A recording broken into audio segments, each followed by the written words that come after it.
नमस्कार, मी बाबा बेलापूरकर. आपण पाहत आहात एकजूट महाराष्ट्र न्यूज.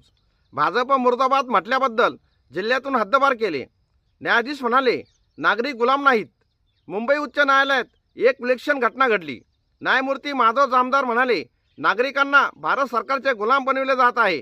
ते निषेध करू शकत नाहीत, ते आंदोलन करू शकत नाहीत. हे काय चालले आहे?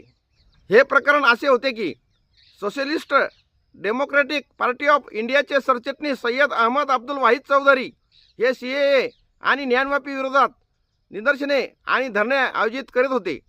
मुंबई पोलिसांनी त्यांच्यावर दाखल झालेल्या 5 FIRच्या आधारे त्यांना एका वर्षासाठी जिल्ह्यातून हद्दपार केले. हे FIR बहुतांशी सरकारविरोधी आंदोलनाशी संबंधित होते. न्यायमूर्ती जामदार यांनी हा आदेश पाहिला आणि ते संतापले. न्यायमूर्ती जे म्हणाले ते इतिहासात नोंदवले जाईल. याचिकाकर्त्यांनी केवळ भाजप सरकार मुर्दाबाद, अमित शहा मुर्दाबाद अशा घोषणा दिल्या होत्या. नागरिक अशा घोषणा का देऊ शकत नाहीत? अशा घोषणांसाठी बंदीचा आदेश आहे काय? पोलीस हे मुख्यमंत्री किंवा पंतप्रधानांचे नोकर नाहीत, ते लोकसेवक आहेत. मी तुमच्या अधिकाऱ्यांवर मोठा दंड आकारेन. लोकांनी आंदोलन केले तर तुम्ही गुन्हा दाखल कराल. हे काय आहे? नागरिकांना आंदोलन करण्याचा अधिकार आहे. आणि मग त्यांनी वॉशिंग मशीनची ही टिप्पणी केली.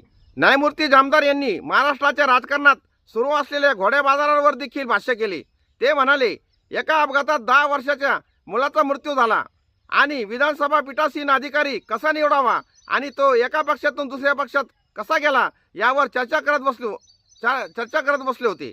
संपूर्ण महाराष्ट्रात घोडे बाजार सुरू आहे. खटला बदलण्याचा विचार करा. हे वॉशिंग मशीन आहे. न्यायमूर्ती जामदार यांनी आपल्या आदेशात लिहिले, केवळ सरकारी निर्णयाविरुद्ध आंदोलन केल्याबद्दल आणि त्याविरोधात घोषणाबाजी केल्याबद्दल एखाद्या नागरिकाला जिल्ह्यातून हद्दपार केले जाऊ शकत नाही. ही कृती द्वेषपूर्ण असून संविधानाच्या अनुच्छेद 19 आणि 21 अंतर्गत असलेल्या मूलभूत हक्कांचे उल्लंघन आहे. हद्दपारीचा आदेश रद्द करण्यात आला. हा निर्णय इतका महत्त्वपूर्ण का आहे?